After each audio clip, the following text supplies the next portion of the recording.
Muy bien, amigos, estamos de regreso aquí en Autoestéreo. Sigo platicando con mi amigo Alejandro Constantonis desde la Ciudad de México. Alejandro, estamos hablando de libros y yo creo que uno de los ejecutivos más conocidos, además también extremadamente carismático el hombre, es Bob Lutz, ¿no?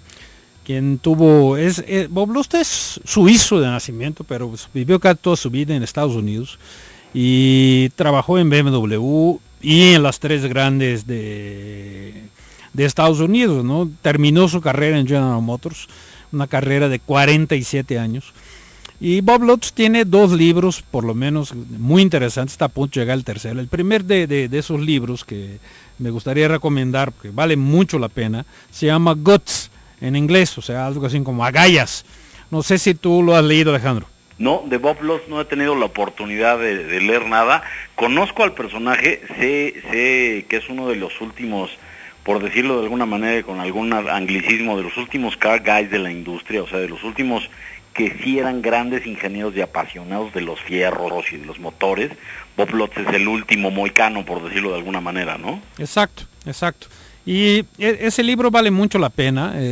No creo que haya una versión en español, pero vale la pena incluso si se lee con un diccionario a un lado, ¿no? Se puede comprar, como decía, por Amazon, por ejemplo, y vale mucho la pena. Luego, su segundo libro se llama Car Guys, ¿no?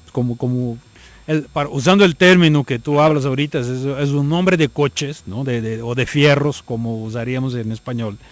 Y el segundo libro es Car Guys versus Bean Counters o Against Bean Counters. Es decir, los hombres de los autos contra los cuentachiles. Exacto, ¿no? Los fierreros contra los cuentachiles. Exacto. Y es una muy interesante visión sobre alguien que quería implementar algo que tumbó la industria automotriz de Estados Unidos de los años 70 hasta la década pasada, que era la calidad, ¿no? Y lo tumbó, tumbó a la industria precisamente porque los bean counters eran los que frenaban el que se usara, el que se pagara un poco más para obtener alguna parte de calidad, ¿no? Tú y yo tuvimos una amiga común que desafortunadamente se mató en un accidente de motocicleta hace muy pocos años, Mónica Rosales, que trabajó en una gran empresa estadounidense, no voy a decir cuál, y que nos comentaba que los premios a los ingenieros de esa empresa eran por ahorrar algo, no por hacer algo mejor, sino por hacer algo más barato. Pero eso hasta la fecha siguen los incentivos, ¿Y por qué crees que siguen así, no? Y ese libro de Bob Lutz habla mucho de eso, ¿no? Habla mucho de esa pelea entre querer hacer las cosas bien contra esas personas que lo único que ven es la única forma de conseguir dinero es ahorrando dinero, ¿no? O sea, el dinero, no me acuerdo quién lo dijo, creo que fue Rockefeller, que decía, el dinero no se ahorra, el dinero se hace. Exacto. ¿No? Y Bob Lutz está por estrenar un libro, Alex, ahorita a principios de junio va a ser lanzado, que debe estar también una delicia de leerse, cuyo título es Los íconos y los idiotas.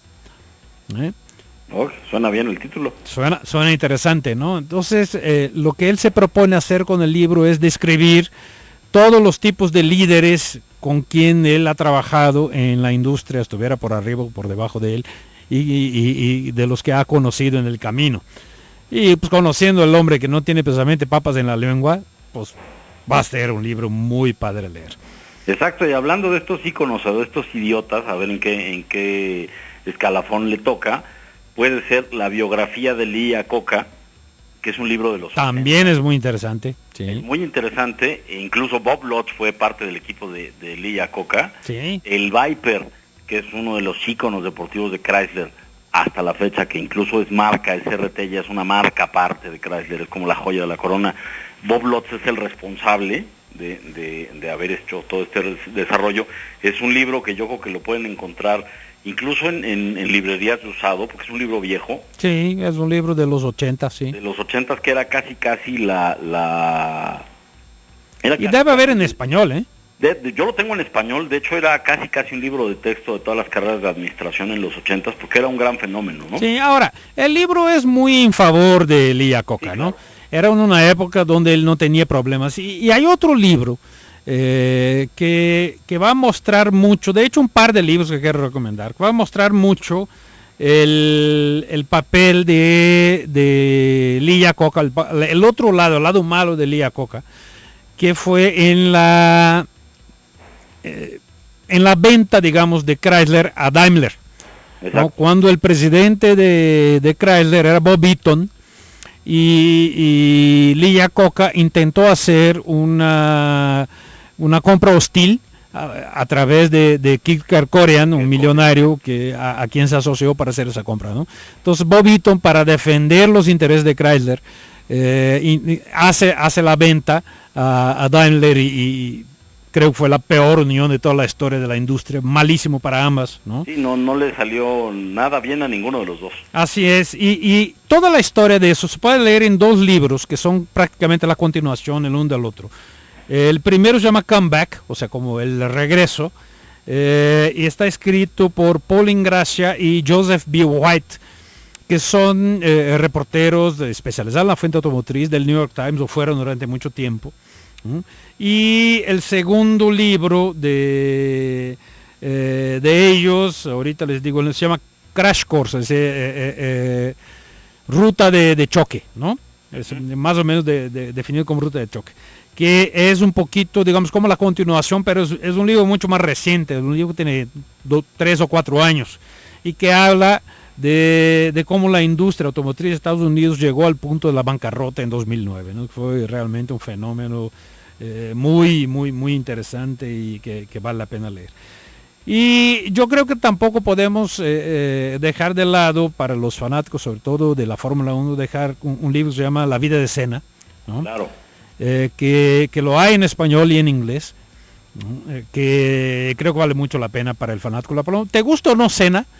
Creo que es una forma es conocer un poco de la Fórmula 1 en una época donde habían por lo menos 4 grandes pilotos compitiendo por las cosas fuertes. Ahorita estamos viviendo una época relativamente buena en ese sentido, ¿no? Pues tenemos Vettel, tenemos Raikkonen y tenemos Alonso que tienen un nivel muy bueno, pero no sé si realmente podamos comparar a Alejandro con la época de Alan Prost, Ayrton Senna, Nelson Piquet y Nigel Mansell, ¿no? ¿Tú qué opinas? Sí, no, es complicado y es complejo el tema de la comparar, ¿no? Sí.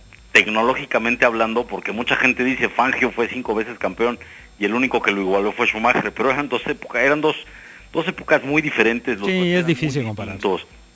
En sí, y hablando de Fórmula 1, y sé que ya nos queda bien poquito tiempo, yo quiero recomendar el último, que sí es un libro icónico, que si alguien lo tiene, cuídelo, que se llama Piloti Gente, o sea, como el piloto, como gente. Ajá. Escrito por el mismísimo Enzo Ferrari en 1984, en donde hablaba de sus pilotos, pero hablaba de sus pilotos como personas, no como pilotos.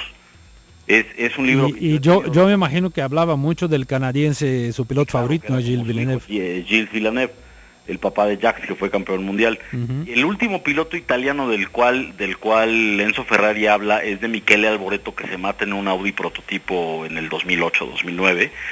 Pero es un libro interesante, es un libro que yo he podido leer partes porque no lo tengo, entonces cuando voy a casa de alguien que lo tiene, me deja ojearlo, está en italiano, es un libro, es una edición pequeñita, lo puedes comprar a lo mejor en Amazon, en algún sitio así, hablando más o menos como 150 libras, digo, no es un libro barato. Mándame el nombre, ¿no? Porfa, por mail.